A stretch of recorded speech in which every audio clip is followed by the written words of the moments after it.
সব জায়গায় ফল, কত ফল।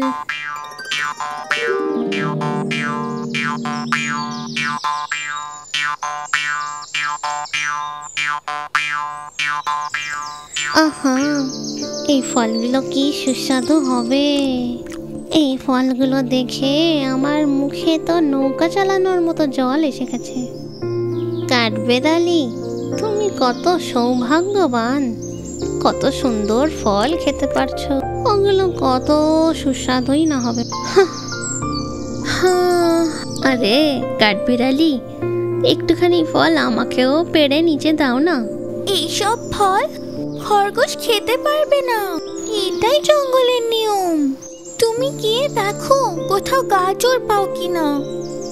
আরে কাঠবিড়ালি, একটাও ফল আমাকে তুমি দিলে না। আমিও পাবো ফল, তখন তোমাকেও আমি দেব না। দেখো,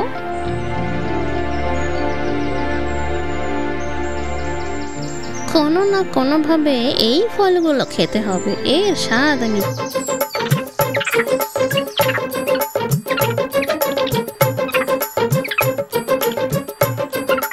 বাদর দাদা, আমাকেও একটু ফল দেবে? আমার ফল খেতে খুব ভালো লাগে। তোরও ফল খেতে ভালো লাগে নাকি? ভালো কথা, তাহলে তুই গাছে নিজে নিজে উঠে ফল খেয়ে নে। খরগোশ বাবু, তুমি তো শক্তিশালী, তাহলে কেন চাইছো? গাছে উঠে ফল পেড়ে খেয়ে নাও না। ভালো দৌড়াতে পারো তো, তাহলে গাছে দৌড়ে উঠে খেয়ে নাও। সবাই ফল খাচ্ছে, কিন্তু শুধু আমি খেতে পাচ্ছি না। চাইলে কেউ দেয়ও না। কোনো না কোনো ভাবে গাছের ফল খেতেই হবে, না হলে ইচ্ছায় আমি মরেই যাব।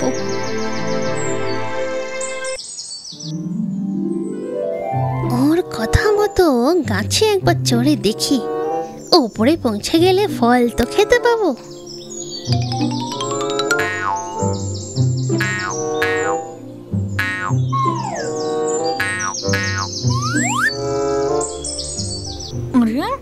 ডাক তো একবার, এই ওইদিকে তাকিয়ে ডাক। গাছে উঠছে, দেখো কে। ওটা তো আমাদের খরগোশ বাবু না? গাছে চড়া খরগোশ বাবু গাছ থেকে পড়ে গেছে। কি করে পড়ে গেছে? উল্টে পড়ে গেছে।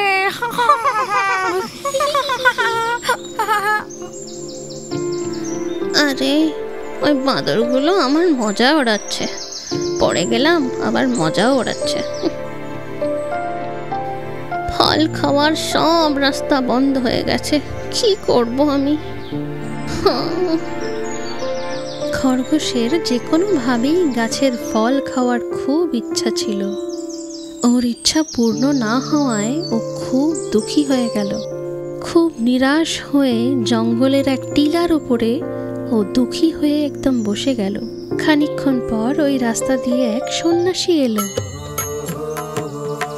বাবা, তুমি মন খারাপ করে কেন বসে আছো? বাবা, আমার এই গাছের ফল খাওয়ার খুব ইচ্ছে, কিন্তু আমি গাছে চড়তে পারি না। আচ্ছা, তো এই জন্যে তোমার মন খারাপ? তোর মনোবাঞ্ছা পূরণ করার জন্য একটা মন্ত্র শিখিয়ে দিচ্ছি। ওটা 3 বার বললেই যে কোনো গাছের ফল নিচে পড়ে যাবে। বাবা, কি মন্ত্র? দম দমাদম, দম দমাদম, দম দমাদম, নিচে আয়। এইভাবে 3 বার বলতে হবে। এটা গাছের নিচে দাঁড়িয়েই বলতে হবে। বাবা, আমি যে তোমার কি করে ধন্যবাদ জানাই। মঙ্গলম ভবন্তু। দম দমাদম, দম দমাদম, দম দমাদম, নিচে আয়। দম দমাদম, দম দমাদম, দম দমাদম, নিচে আয়।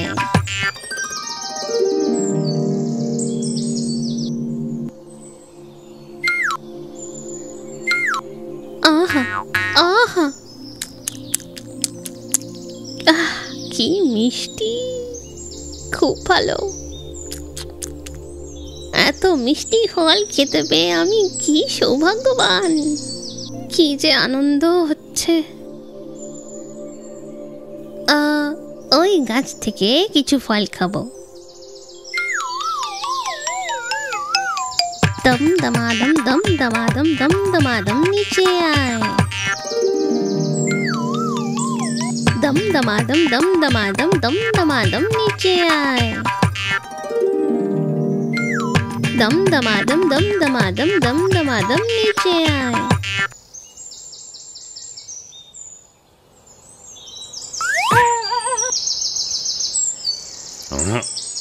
গাছের ওপরে বসেছিলাম, কে নামিয়ে দিল? হ্যাঁ, তুই কি? বাড়ি বদমাস খরগোশ, তুই আমাকে নিচে নামিয়েছিস না? তোকে আমি জীবনে ছাড়বো না। বাপরে, আমাকে মেরো না, যা হয়েছে আমি বলছি। কি হয়েছিল তাড়াতাড়ি বল। হ্যাঁ, তাড়াতাড়ি বল, না হলে আমি তোকে। বাপরে, আমি এক সন্ন্যাসীর মন্ত্র শুনে আমি ফল পেড়েছি, তার সঙ্গে গাছের ওপর বসে থাকা তুমিও পড়ে গেছো নিচে। আমি তোমাকে ফেলিনি। হ্যাঁ, সন্ন্যাসী তোকে কোনো মন্ত্র বলেছিল নাকি? তাহলে তো সেই মন্ত্রটা আমাকে শোনা, না হলে আমি তোকে মেরে ফেলবো।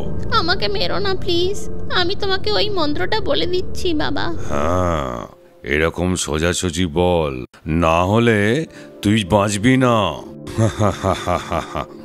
একে মন্ত্রটা বলতেই হবে, একে কোনোভাবে সরাতে হবে, না হলে আমার সমস্যা হয়ে দাঁড়াবে। একে তাড়ানোর জন্যে একটা উপায় বের করে দিচ্ছি।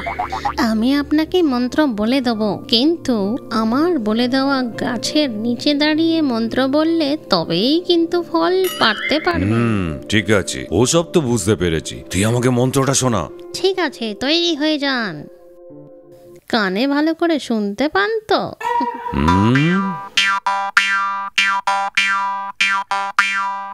দম দমাদম দম দমাদম দম দমাদম নিচে আয়।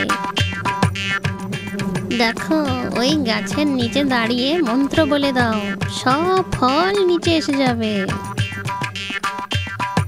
আমি মন্ত্র বলার সময় এ কাছে থাকলে আমার ফলগুলো এও তো খাবে, এরকম যেন না হয়। আছে, আমি ওই গাছের নিচে যাচ্ছি, তুই এখানেই দাঁড়া। তোর এখানে দাঁড়ানোই আমার জন্য অনেক সাহস। দম দমাদম দম দমাদম দম দমাদম নিচে আয়। দম দমাদম দম দমাদম দম দমাদম নিচে আয়।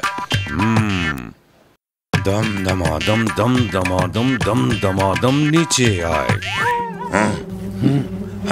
আরে বাবারে, কি লাগছে? এই গাছের ফলগুলো কামড়ায় নাকি? ও মা, মা, ওরে বাবারে, বাঁচাও বাঁচাও।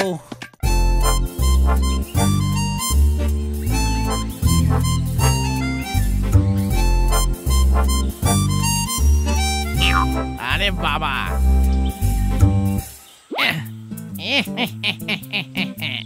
আরে দেখো কারা এসেছে। দুজনে মিলে কোথায় যাওয়া হচ্ছে? আমার মনে হয় লড়াইটা তোমাদের মধ্যে শেষ হয়ে গেছে। লড়াই আবার আমাদের মধ্যে? শিয়াল মামাকে এসব বাজে কথা কে বলেছে শুনি? যবে থেকে রেসে কচ্ছপ ভাই তোমাকে হারিয়েছে, তবে থেকে আমি ওর ফ্যান হয়ে গেছি।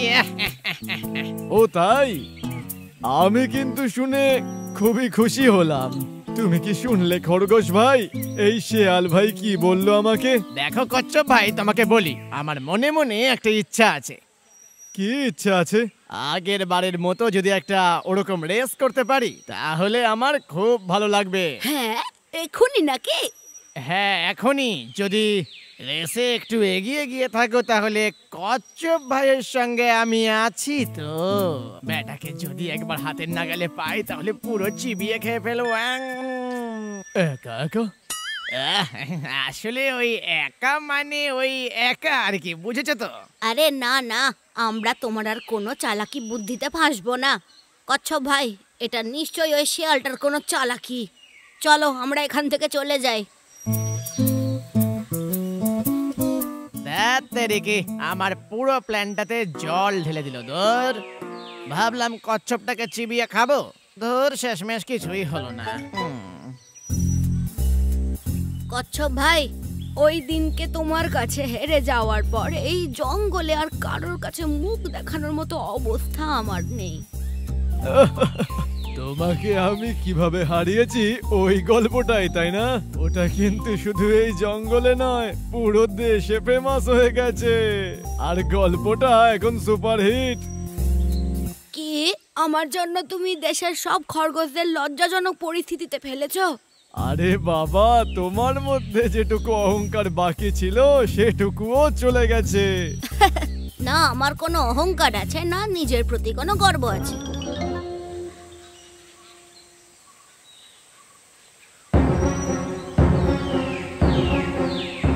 আরে বাপরে, দেখো ওই দিক থেকে একটা সিংহ আসছে।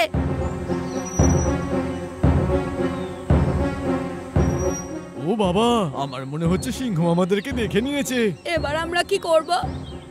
আরে ভাই, সিংহের সাথে আমরা কি করতে পারি? এবার যা করবার সিংহই করে নেবে। আরে ভাই, এটা মজা করার সময় নয়। এই খরগোশ ভাই, তুমি নিজের কিন্তু খেয়াল রেখো, নইলে সিংহ খেয়ে নেবে তোমায়। যদি তুমি মরতে না চাও তাহলে এখান থেকে এক্ষুনি পালিয়ে যাও। হ্যাঁ। আর তুমি কি করবে? আরে বাবা, আমার আবার কি? আমি তো আমার এই খোলসের ভেতরে লুকিয়ে পড়তে পারবো। আচ্ছা তাই নাকি কচ্ছপ ভাই? এই দেখো, এইভাবে। আরে বাবা রে,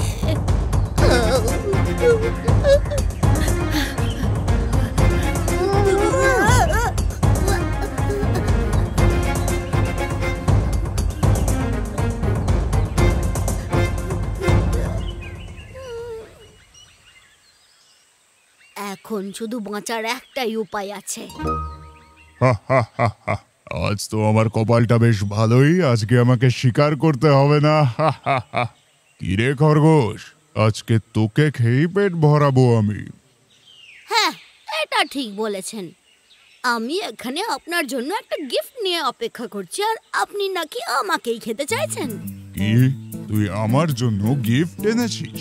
কিন্তু এটা তো একটা পাথর, তুই কি আমাকে পাথর গিফট করবি ভেবেছিস? এটা তো কিছুই না সিংহ দাদা, এই পাথরের তলায় একটা ফুটো আছে, আর আসল গিফট তো ওটার মধ্যেই আছে। তুই কি বলছিস সেটা তো আমার মাথাতে ঢুকছেই না, কিন্তু তুই এটা পেলি কোত্থেকে? আমি যখন এখানে এলাম একটা আওয়াজ শুনলাম। যখন আপনি গর্তের মধ্যে দেখবেন তাহলে আপনি একটা হরিণ দেখতে পাবেন। হরিণ? কোথায় হরিণ? আমি দেখতে পাচ্ছি না তো। আমি একটা পাথর নিয়ে ওই গর্তটার উপর রেখে দিয়েছিলাম যাতে হরিণটা পালিয়ে না যায়, আর তারপর আমি এখানে দাঁড়িয়ে আপনার জন্যই অপেক্ষা করছিলাম। ও, হরিণ যে সেই কবে খেয়েছি মনেই পড়ে না। এবার তুই তাড়াতাড়ি ওখান থেকে সর, কারণ আমার আর ধৈর্য নেই। সিংহ দাদা, একটু অপেক্ষা করুন। আপনি এই পাথরটাকে চেপে ধরে রাখুন, ততক্ষণে ওই হরিণটাকে বের করবার জন্য আমি একটা দড়ি নিয়ে আসছি, ঠিক আছে? কিন্তু আমি তোকে বিশ্বাস করব কেন? ওহ, ঠিক আছে, যা, কিন্তু তাড়াতাড়ি আসবি। আমি এক্ষুনি চলে আসবো। হ্যাঁ, তাড়াতাড়ি আয়।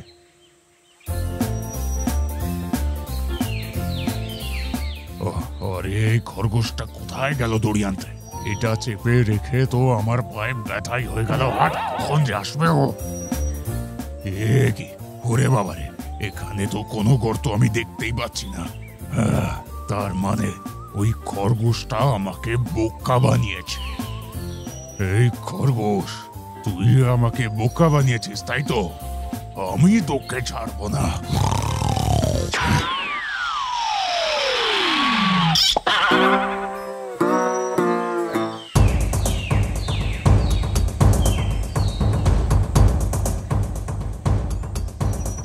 আরে ভাই, দাঁড়িয়ে যাও না, আমাকে একটু সোজা হতে সাহায্য করবে ভাই? একদমই করব না। তুমি আমার কোনো রকম সাহায্য করনি। আমি যখন বিপদে পড়েছিলাম তুমি আমার কোনো রকম সাহায্য করনি। এরপরেও যদি তোমাকে বাঁচিয়ে নি, আমাদের আর কোনো রকম বন্ধুত্ব থাকবে না। এবারের মতো আমাকে মাফ করে দাও, আমাকে ক্ষমা করে দাও আমার ভাই। আর কখনো এমনটা হবে না, সত্যি বলছি।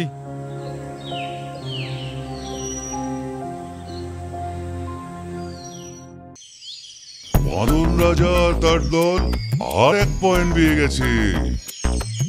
এখন পয়েন্ট গিয়ে দাঁড়ালো 4-3। পা নেই তাও চলে? হ্যাঁ, এটা তো ভালো। বলো বলো, তাড়াতাড়ি উত্তর দাও। এটা ওটা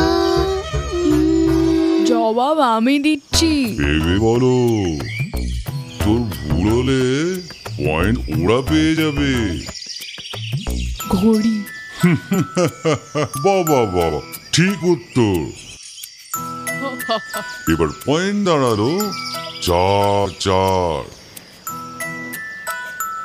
కతంబే కరలమ్మే జలకలకమ్మ కతంబే కరలమ్మే జలకలకమ్మ ఆహా కతంబే కరలమ్మే జలకలకమ్మ ఆహా కతంబే కరలమ్మే జలకలకమ్మ ఆహా తనన్న తన్ననన తననననన్న ఆహా తనన్న తన్ననన తననననన్న এহে తనన్న తన్నన মিঠু খরগোশ আসছে।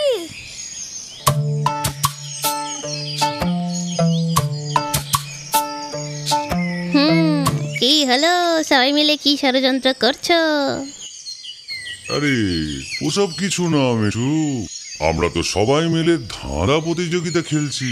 ধাঁধা? বাহ, দারুণ ব্যাপার। তাহলে তো আমিও খেলবো। ঠিক আছে, টিমে কে কে আছে? আমরা 3 জন একটা টিম। আমি, হাতি রাজা আর কচ্ছপ দাদা একটা টিম। তো মিঠু, তুমি কোন টিমে? আমার কোনো টিম লাগবে না, আমি একাই 100। তোমরা সবাই মিলে একটা টিম হয়ে যাও। এরকমই চাই কি? এরকমই চাই। আমার প্রশ্নের উত্তর দিতে পারবে এমন বুদ্ধিমান কে আছে এই দলে?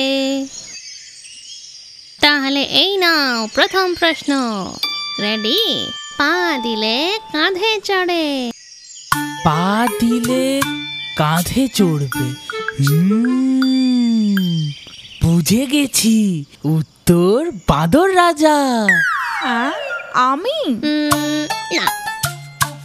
তো এবার জবাব আমি নাকি? মূর্খ সবাই। কেউ জানে না নাকি? তাহলে আমি বলি। জবাব আমি দিচ্ছি। তুমি? বলো বলো। ছাতা। ঠিক উত্তর দিয়েছো। জয় কচ্ছপ দাদা জয়, কচ্ছপ দাদার জয়। তাহলে এই নাও পরের প্রশ্ন।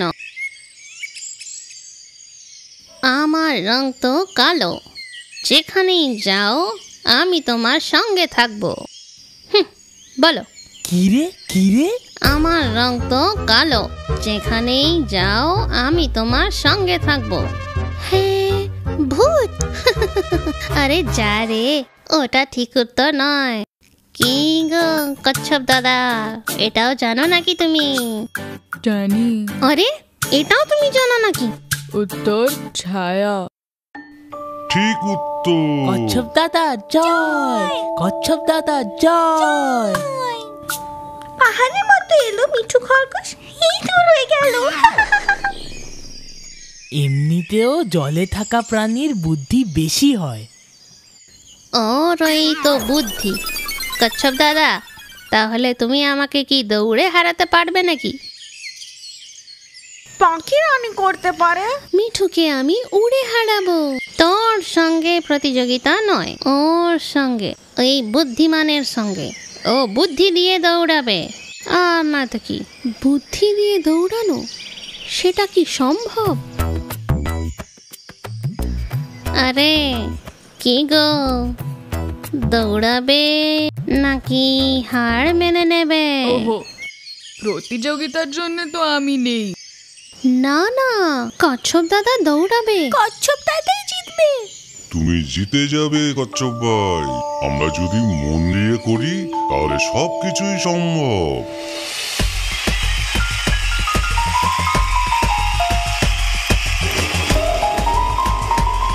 দৌড় প্রতিযোগিতায় ভাগ নেওয়া কচ্ছপ দাদা এখানে পৌঁছে গেছে। মিঠু খরগোশ এখানে যত তাড়াতাড়ি পারো স্টার্টিং পয়েন্টে পৌঁছে যাও।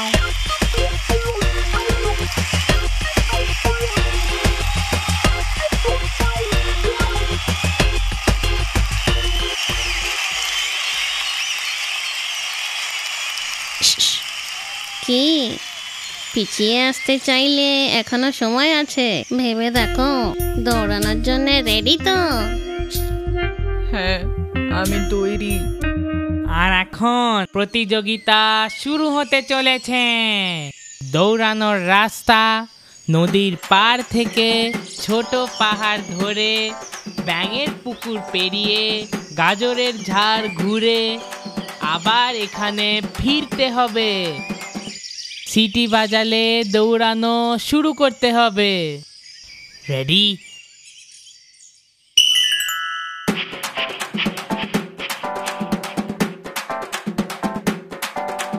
Katambe karulama me jalakalakamma.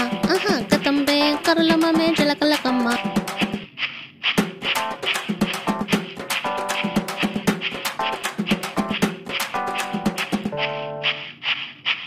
নদীর পার দিয়ে, আহা আহা,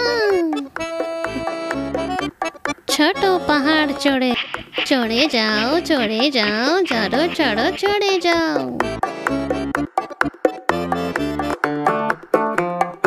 ব্যাঙের পুকুরের পাশ দিয়ে, পাশ দিয়ে দাদা, পাশ দিয়ে। গাজরের ঝাড় ঘুরে। গাজরের ঝাড় ঘুরতে হবে নাকি? একটুখানি খেয়ে নিয়ে ঘুরবো।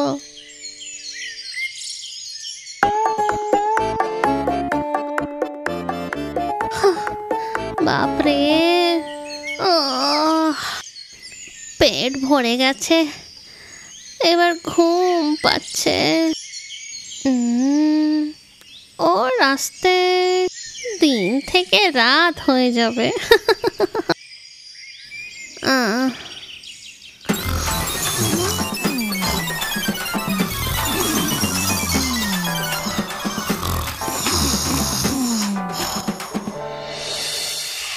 কচ্ছপ দাদা জয়, কচ্ছপ দাদা জয়, কচ্ছপ দাদা জয়, কচ্ছপ দাদা জয়। এটা কি হয়ে গেল?